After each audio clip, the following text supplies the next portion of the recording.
Well, as we heard in the opening hymn, We Three Kings, and also just beautifully proclaimed in the gospel by our deacon, we celebrate Epiphany today. Epiphany. And this is a really important day. Really, really important day because Jesus, baby Jesus, is made manifest to the world, to everyone. He's not just coming to save a particular group of people, but he's coming to save everyone. And so you have these three magi, these three kings, who are going before the crib, and they're like bowing down before him.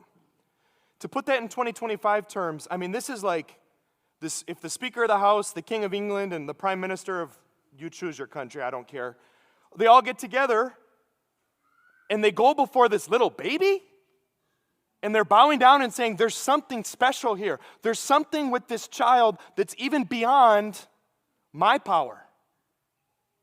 That's like the Speaker of the House going up and putting his gavel next to the crib. What? Or the King of England saying, here's my crown. Boom. That's what that is. They're acknowledging there's something special here. And it's in a baby. Now, we're still in the Christmas season. When I was in your spot as a kid, sitting in the pews, the priest or deacon would come up and it felt like we were in April already. And they'd still be like, Merry Christmas. And I'd be thinking to myself, I'm like, do they pay you to be annoying? No, they don't pay us to be annoying. Well, maybe me, but not deacon. Of course, not deacon. No, there's a reason why we're not just trying to be like beating a dead horse, but we're actually still in the Christmas season until January 12th this year. Why? Because it is so important that we spend time on this. You could drive down the street in my neighborhood, and my family's the worst, so no shame here.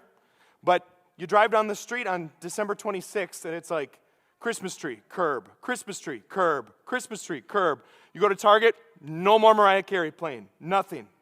It's all done. I'm like, what? We just waited all of Advent for this. Now, I want to talk more on the level of the heart, so if you took down your Christmas tree, no shame. But the point is, why are we still celebrating Christmas? Don't miss this. Don't miss this. There is a reason why Christmas is so important today, 2025. And that's because of this. Christmas reveals to us how unique our God is. Christmas reveals to us that our God is like no other God that has ever existed ever. Our God is not just our preference of flavor for God. Well, I prefer this one, but you take your... No. This God is utterly unique. And here's why. All I'm going to do today is I'm going to give you a list of, maybe at the time of Jesus, how people would have viewed the gods or God, and then give you a view after that of our God, Jesus, and how they are so starkly different that is why we're celebrating what we're celebrating. So number one, we talk about these gods from back in the day. These gods were, number one, selfish. These gods were only fixated on themselves. You remember the passage in the gospel where Jesus is like, when you pray, don't be like the pagans who babble. Maybe that's your prayer for me as I give my homily. Father Ryan, don't be like the pagans that babble. Sorry, that was supposed to be a joke. But selfishness. Selfishness. Don't be like the pagans who babble. Why would they babble when they were talking to their gods? They're trying to get their attention. Their gods were so selfish. And so they'd be down here like, hey, pay attention to me, please. And they'd do crazy stuff. They'd be sacrificing people. They'd be lighting stuff on fire. They'd be doing stuff. Why? To entertain their gods, to try to get their attention so that they do something for them. They were selfish. They were focused on themselves. And number two, those gods, they were distant. They were not close to the people that they had under their sovereignty. And you can even hear that when people talk today. But these gods were distant. They were perched up on their throne. They were sitting up there, and they had way more important things to worry about than you and me. I don't really care what's going on down there, the gods might say. And I've debated even today with some of my friends who, agnostic, deist, kind of this, I don't know if God exists, maybe God exists. And they know I'm a priest, so I'm like, I'm going to come locked and loaded. But I always tell them, I'm like, okay, look, Do you see the times and the seasons and the number of days and everything has an order? To say that there's not a God is foolish. I mean, honestly, look at how ordered everything is. And so they'll even concede that, some of my friends. They'll be like, okay, you're right. Someone must have created this, and there is an order to it. But even if he does exist and he did create it, he doesn't care about us. He wound up the clock and threw it to the side. He doesn't care from us. He is far from us. Once again, God of the olden days. That's not the Christian God. God is distant from us. He's selfish, he's distant.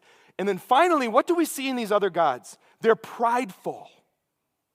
They are totally fixated on themselves, their own power, and wanting to build themselves up. That direction's important. If I was teaching in the school, I'd make you all point up, but I'm not going to do that. This upward motion, they wanted to climb the ladder. They wanted to put themselves up high.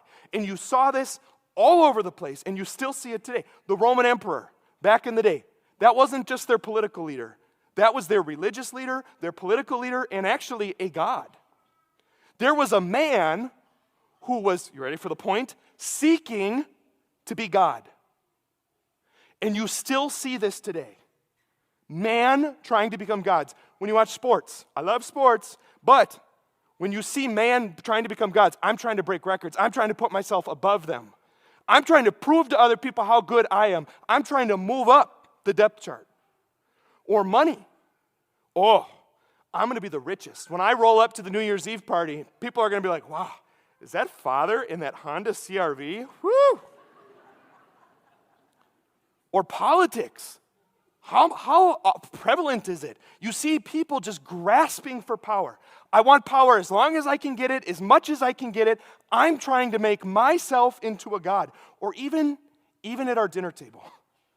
How many of us in our hearts have ever said, oh, that family member is driving me crazy. We are not leaving this table till he or she knows that I'm right. Yeah, okay, nervous laughter, I gotcha. But yes, we are doing, it's this idea, man becoming a god, this upward thrust. That's what people were expecting from this God. And so what were they expecting? Selfishness, distance, and pride. That was what was expected. Now, why is our God so unique? Basically flip that on its head and you have the spark notes of what I'm about to say. But our God is unique. He is not selfish. He's anything but. Jesus is not like those gods where you've got to get their attention. You've got to do stuff. They've got their own stuff to worry about. No. He's actually so focused on you that there's not a moment where he is not just madly in love with you, trying to get your attention and mine. We don't need to get his attention. He's trying to get ours. That's crazy. And what does he do for us? With some of these other gods, it was almost like they're like ATMs. You know, like, all right, I'm going to go up, I'm going to do this weird dance, get their attention, punch in my pin, and they're going to give me what I want. Jesus is not an ATM. You can write that one down. Jesus is also not a genie in a lamp. Certainly, he does give us good things, and we should ask for good things from God.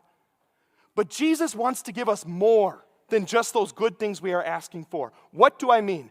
Sometimes, I'm sure you've had this experience, you say a prayer, you ask God for something, and you're like, hello, did you hear that? Where's the answer? I've found this in my life. Oftentimes, when I ask God for something, what he reveals to me in time is that what I was asking for was actually too small. It was too narrow. I mean, think about these people that were waiting for their Savior at the time of Jesus. And they're like, we can't wait for a political leader. He's going to go in and just crash some skulls. He's going to totally dominate. There's going to be this political revolution. How did God answer that prayer? Here's a baby born in a barn. What's crazy, people, is that God answered that prayer in a wiser way than we would have even known to ask for. Let's say he did send a political leader. Would we be celebrating that political win from 2,025 years ago? I just saw a head shaking no. Yes, sir. A+ in my class. No. But are we still celebrating that baby born in a barn? You bet your bottom dollar we are. You see, God doesn't just want to give us a good thing. He actually wants to give us the greatest thing. And our requests sometimes are too small.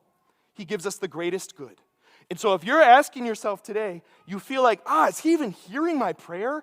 Dude, what I'm asking for is good. Why aren't you answering my prayer? Sometimes we're like, he's illogical. No, he's not illogical.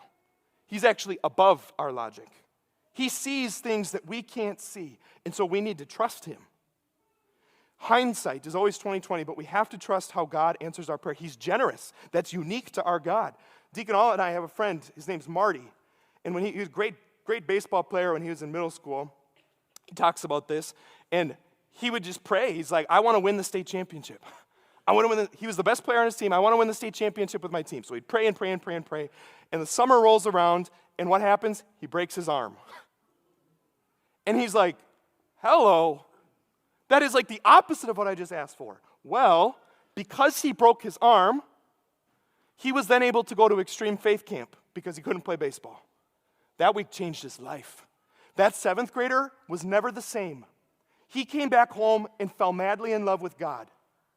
He went to seminary and studied with us, and it has completely transformed his life. He looks back and he's like, man, I'm actually thankful that God answered my prayer better than I could have even asked it. I'm actually happy in a weird way that I broke my arm at that moment. Bingo. God's wisdom, not ours. He is generous and not selfish. And unlike those gods that are way up in the heavens, they're distant from us. They're not close. They wound up the clock and they threw it somewhere else. What does the scripture tell us about our God? Emmanuel. Means God is with us. Do you want to know what is so beautiful? He doesn't sit up on his chair. I don't know if Jesus has a chair, but he doesn't sit up on his chair and just throw down money at us. Or just snap his finger and say, problem solved. He could have done that. Oh, you humans, you got yourself into a mess. Here's what you need to fix it. Go ahead.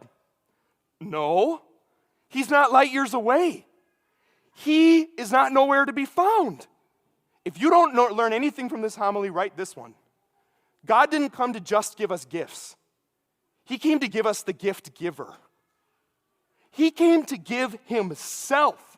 That is so unique. And when he came down from heaven, my brothers and sisters, I think sometimes we just like flippantly say that. It wasn't like he took like one step down. It's like, well, I'm in heaven. No, I'm going to go down to earth. No. It was like he went from like CEO to like unpaid volunteer. He took a big pay cut, if you know what I'm saying, to come down here, as it were. And so, what do we know? Our God is not distant from us. He's close. He comes to us. When I saw this lived out in my life, it was actually a really difficult summer for me when I was in college. I was at a conference out of state, and there were just a lot of things in my life that were difficult at this point. There were a number of relationships in my life that were just kind of not great, friendships that were kind of falling apart. And then, OCD, I've shared that before, I'm in my own head, and I'm crying. I don't even know where to turn. You know those moments where you're like, I don't even know who to call. I'm so distraught. So I pick up my phone, I call my dad, and I'm talking to him as a grown man. I'm on the phone, crying. And all that my dad kept saying, I'm like, Dad, these friendships are falling apart, and this is going on, and this. All he said over the phone is he kept repeating this. Rye, I'm here with you, Rye. I'm not going anywhere. I'm going to be with you through this whole thing. I'm not going anywhere. I'm going to be here. I'm with you. He didn't say from his spot in Minnesota, 10 states away, okay, I'm going to go beat up the guy who did this to you. Fix your problem. He didn't try to just solve the issue. It wasn't just a gift giver. My dad was the gift giver himself. God with us. He is close. That's what he's saying to you and to me this Christmas. And finally, our God is humble. He is not prideful. He is not doing this upward motion business. God, Jesus is God, okay? He's all-powerful. He has everything. He doesn't need to become a god or climb the ladder or break the record or be proven right. He's got it all. There's no grasping going on. What makes our God unique? It wasn't up. It wasn't man becoming a god. It was God becoming man. He lowered himself to our level. It wasn't in pride, but he came down as a little baby. And today he's going to come down on this altar in the form of bread and wine. That is unbelievable. That's almost unbelievable. That is so unique to our God. And he doesn't do it in a scary way. He does it in a way that we can actually receive. You'll notice in the scriptures, every time an angel appears to someone, what's the first thing the angel says? Don't be afraid. Don't be afraid. I mean, if we see anything in regard to God and how actually good he is, we'd be afraid. But he comes down in these really humble ways, not to build himself up, but to get as low as he possibly can, to be with us, to be close to us, and to approach us. And so today, what do I hold up for you? Why are we still celebrating Christmas? Why do they pay me to annoy you and keep saying Merry Christmas week after week? Well, because our God's unique. Christmas teaches us that our God is like no other God, and how grateful we are to him. Jesus, we love you. Help us to be more like you every day. Help us to receive your love. Help us to be humble. Help us to draw close to you, and help us to be generous. Amen.